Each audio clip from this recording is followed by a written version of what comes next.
Tamil cinema நேயர்களுக்கு வணக்கம். நான் உங்கள் பத்திரிகையாளர் RS கார்த்திக். இந்த வீடியோவில் நம்ம பார்க்க இருக்கிறது, இந்த வாரம் திரைக்கு வந்திருக்கிற மாயபிம்பம் படத்தோட விமர்சனம். மாயபிம்பம் ஒரு அருமையான படம். 2005 காதல் கதை, 2005 லவ் ஸ்டோரி அப்படின்னு போட்டு தான் அந்த படத்துக்கு விளம்பரம்லாம் பண்ணியிருந்தாங்க. மாயபிம்பம் உண்மையா ஒரு இயக்குனர் ஒரு அருமையான கதையை, நான் இது வரைக்கும் பல படங்கள் பார்த்துருக்கேன்.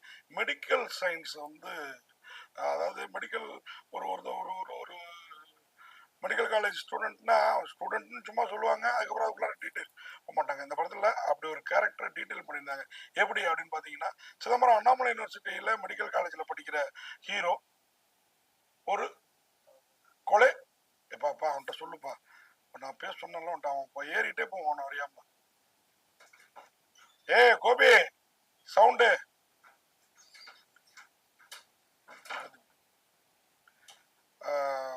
சிதம்பரம் அண்ணாமலை யூனிவர்சிட்டியில் ஏற்றி விடு, மேலே தூக்கி விடு. சரி வா. சிதம்பரம் அண்ணாமலை யூனிவர்சிட்டியில் மெடிக்கல் படிக்கிற ஸ்டூடெண்ட் பற்றிய கதை.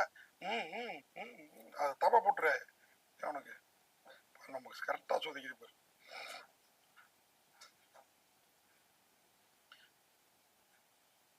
மாயபிம்பம் படத்தோட கதை என்னன்னா, சிதம்பரம் அண்ணாமலை யூனிவர்சிட்டியில் மெடிக்கல் படிச்சுட்டு இருக்கிறாப்புல ஒரு மாணவன். அவன் கடலூரை சேர்ந்தவன். அவனுக்கு கடலூர் ஆர்ட்ஸ் காலேஜ் 3 நண்பர்கள்.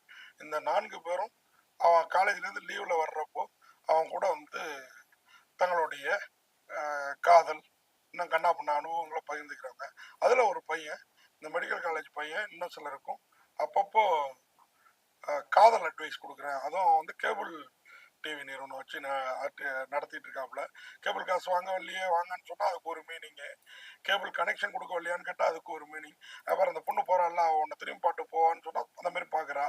உன்னை பிக்கப் பண்ண நினைக்கிறான்னா அது மாதிரி பிக்கப் பண்ணுறான். இதை நினச்சிட்டு ஒரு உண்மையான காதலை ஹீரோ கொண்டுடுறான். அந்த காதலி குத்துயிரும் குலையுமா அந்த காதலிக்காக கருணையா ஒரு விஷயத்த பண்ணிட்டு அதனால தனக்குத்தானே தண்டனை கொடுத்துக்கிட்டு சிறைவாசம் அனுபவிக்கிறான். ஓப்பனிங்கே சிறையில் ஆரம்பிக்குதுங்க இந்த கதை.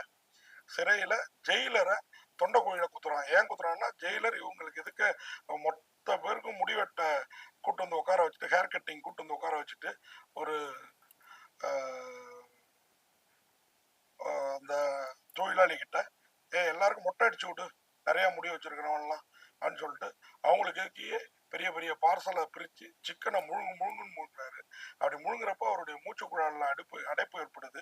தண்ணி எடுத்துட்டு போன கைதி எடுத்துட்டு வர மறுக்கிறான்.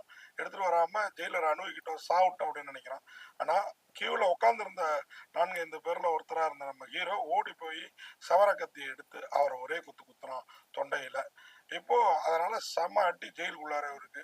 கூட இருந்த அந்த ஜெயில் காவலர் சஃபாரி ராஜ்குமார் தொடங்கி இன்னும் பலரும் சேர்ந்து அடிக்கிறாங்க. இல்லை நம்ம நல்லது தானே பண்ணோம், ஏன் அடிக்கிறாங்கன்னு அப்படியே தகச்சு போய் பார்த்துட்டு இருக்கான். என்னடா நல்லது பண்ண அப்படின்னு கேட்டு அடிக்கிறாங்க. யாருக்கும் புரியல.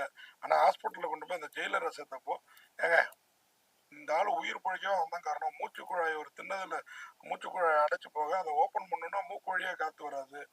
தொண்டை குழியில குத்துனோம்னா அங்க வழியா அந்த பைப்பு அடைப்பு நீக்கப்பட்டு மூச்சு சீராகி இருக்கும். இவர் கொலை பண்ண முயற்சிக்கல, அவர காவந்து பண்ணியிருக்கான் அப்படின்னு. ஆனாலும் அங்க ஆரம்பிக்குதுங்க இவரோட பிளாஷ்பேக் கதை. தான் காதல்ல காதலியை தவறா புரிஞ்சுக்கிட்டு உறவுக்கு சிதம்பரம் லாட்ஜில் வச்சு, சிதம்பரம் சிதம்பரம் தன் கல்லூரி நண்பனின் அறையில வச்சு அவங்கள தான் கதை இருக்கா. போல இந்த படத்துல கதாநாயகி எல்லாருமே புதுமுகங்கள். ஆனா இந்த படம் எடுத்தே ஒரு 8 வருஷம் இருக்கும் போட்டிருக்கு. ஆனா ஒரு அருமையான படம். எப்போ பார்த்தாலும் இந்த படம் இனிக்கும். ஜானகி, ஆகாஷ், ஹரிருத்ரன், ராஜேஷ், அருண்குமார்னு ஒரு 5-6 கேரக்டர்களை வச்சுட்டு அருமையான ஒரு படத்தை கொடுத்துருக்கிறாரு. இந்த படத்தோட இயக்குனர், தயாரிப்பாளர், எழுத்தாளர் KJ சுரேந்தர். இந்த மாதிரி இயக்குநர்களுக்கு பெரிய வாய்ப்பு கிடைக்கணும்னு நம்ம நினைச்சோம். அதே மாதிரியே வேல்ஸ் ஃபிலிம் ஃபேக்டரி இவருக்கு தங்களுடைய அடுத்த படத்தை இயக்குற வாய்ப்பை கொடுத்துருக்கிறதா கேள்விப்பட்டு உண்மையாவே மகிழ்ச்சி அடைஞ்சோம். ஒரு அருமையான படம் மாயாபிம்பம்.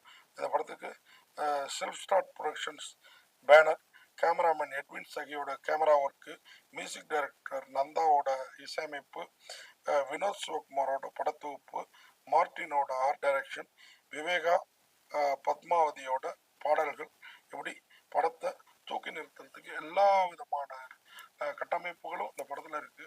ஆனாலும் கொஞ்சம் பழைய கதையா பழைய கதையா தெரிஞ்சாலும் ஒரு பீஸ்ஃபுல்லான ஒரு கதை, ஒரு அருமையான லவ் ஸ்டோரி, 2005 லவ் ஸ்டோரியான இந்த மாயபிம்பம்.